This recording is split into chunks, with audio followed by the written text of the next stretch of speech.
Kayak positioning tuh perancangan dan penawaran citra perusahaan kepada konsumen. Kira-kira ada yang tahu nggak contoh positioning itu seperti apa? Tujuan positioning untuk membedakan persepsi perusahaan berikut produk dan jasanya dari pesaing. Persepsi, membedakan persepsi. Ada yang tahu nggak contohnya seperti apa? Positioning. Ayo, ada yang tahu?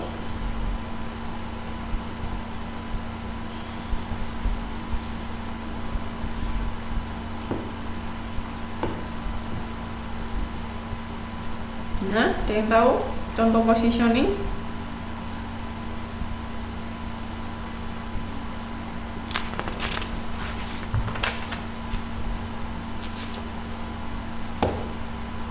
Nggak ada yang tahu? Oke, saya kasih contoh gini ya. Positioning itu jadi kita memberikan persepsi tentang perusahaan kepada konsumen. Contohnya kayak misalnya, pernah dengar FedEx nggak?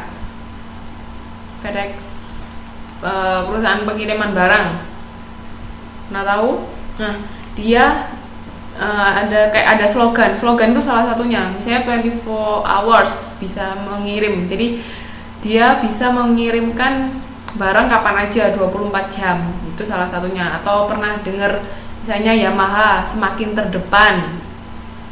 Pernah tahu nggak?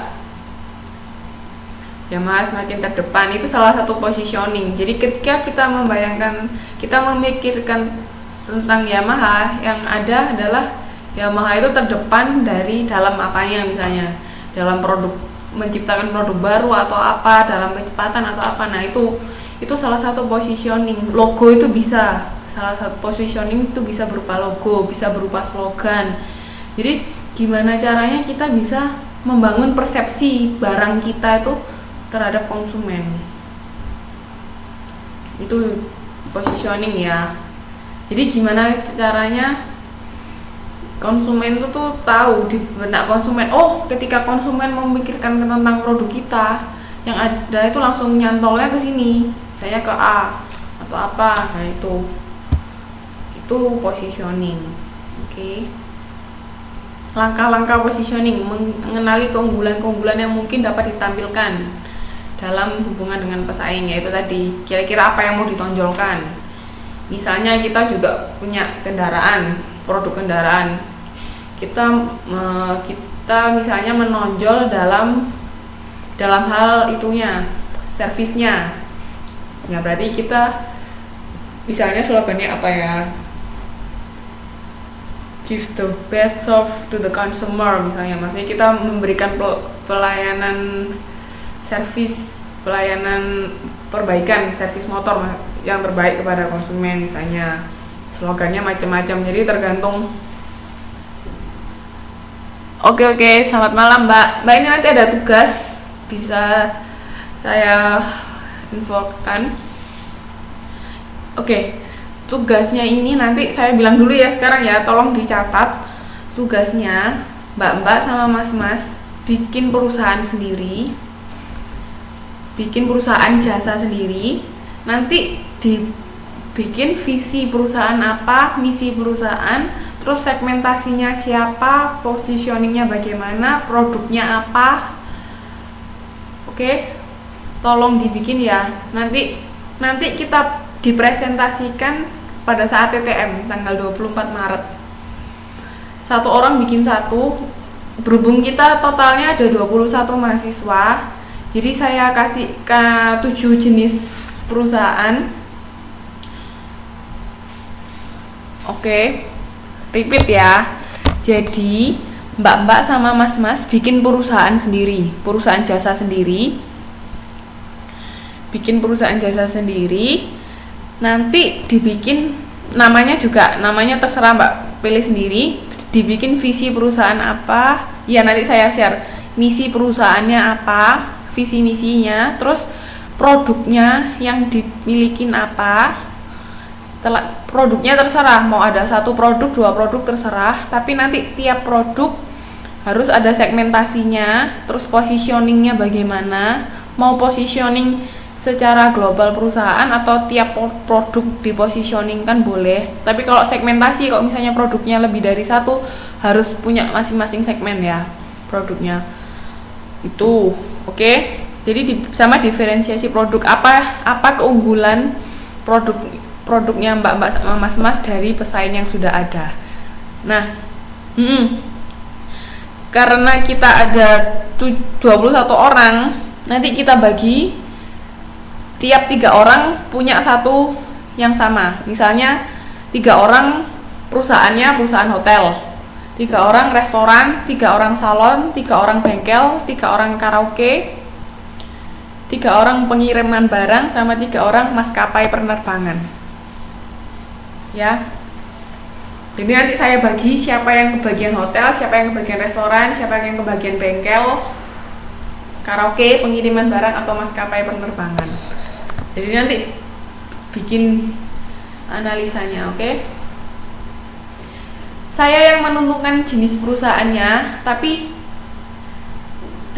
nanti saya yang menentukan jenis perusahaannya, cuman mbak-mbak yang mau bikin namanya, produknya apa, semua mbak-mbak yang jadi yang punya perusahaan, mbak-mbak terserah ya. Nanti saya yang bagi jenis perusahaannya ya, nanti saya share di Facebook. Oke, jadi tugasnya seperti itu. Nanti sekarang kita lanjutkan lagi ke sini, langkah-langkah positioning. Terus langkah-langkah yang kedua, memilih keunggulan-keunggulan yang paling kuat atau menonjol. Tadi kan sudah tahu keunggulan yang mungkin dapat ditampilkan, sama ini yang paling kuat, yang paling nggak grup mbak, individual. Apa mau dibikin grup ta? Kayaknya mending individual deh, jadi biar lebih bervariasi. Oke. Tergantung opioannya mbak, nanti saya opio siapa dapat siapa apa. Nanti ini tugasnya diketik dalam bentuk Word sama PPT ya. PPT itu untuk dipresentasikan pada saat TTM. Jadi nanti waktu TTM kita presentasi dulu tugasnya mbak-mbak ini. Word-nya itu untuk penjelasan lebih detailnya. Jadi nanti yang ditulis di PPT nggak usah penjelasan lebih detail, cuman poin-poinnya aja. Jadi nanti mbak menerangkan detailnya ada di Word. Oke. Dua-duanya filenya dikirim ke saya 2 hari sebelum TTM ya. Oke, ini individual.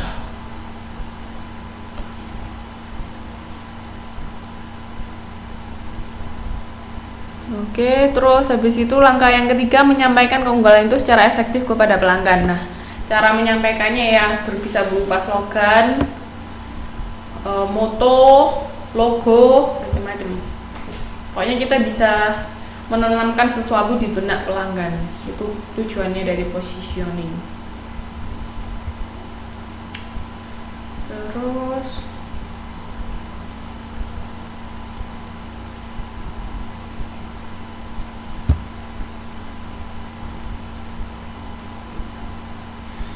kriteria sebuah keunggulan penting, berbeda, superior, dapat dikomunikasikan, pelopor, harga terjangkau, dan menguntungkan. Nah, ini kriteria berbeda, keunggulan apa yang dimiliki perusahaan. Nah, ini nanti juga ditulis ya, ditulis di tugas, keunggulan apa yang dimiliki oleh produk yang perusahaan mbak punya. Jadi keunggulannya misalnya harganya murah dibandingkan pesaing, atau produknya lebih bagus, atau fitur-fitur produknya lebih banyak daripada perusahaan lain gitu.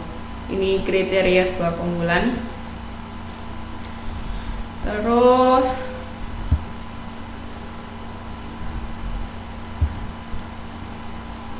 kesalahan-kesalahan dalam positioning, under positioning itu berarti pelanggan tidak mengenali produk, berarti kita menyampaikannya nggak sampai kepada pelanggan. Kalau over positioning, pelanggan mempunyai gambaran terlalu sempit mengenai suatu produk. Misalnya gambaran terlalu sempit itu, sebentar, contohnya apa ya? Ada yang bisa kasih contoh nggak?